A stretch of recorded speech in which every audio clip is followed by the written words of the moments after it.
Alana, so who are you and what do you do?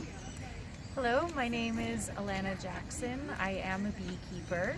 I am taking part of the residency at the Small Arms Society, and I am part of the In Situ Festival, so I will be making an installation of natural bird and bee homes found in the wild, in nature, and I've stopped by SawmillSid's today to get some wood so I can build mason bee condos and bird houses for my installation. So when is In Situ? Opening night is November the 8th, and it's running until the 10th, I believe. Yes. Okay. So I just press that to turn it off, right? Yeah.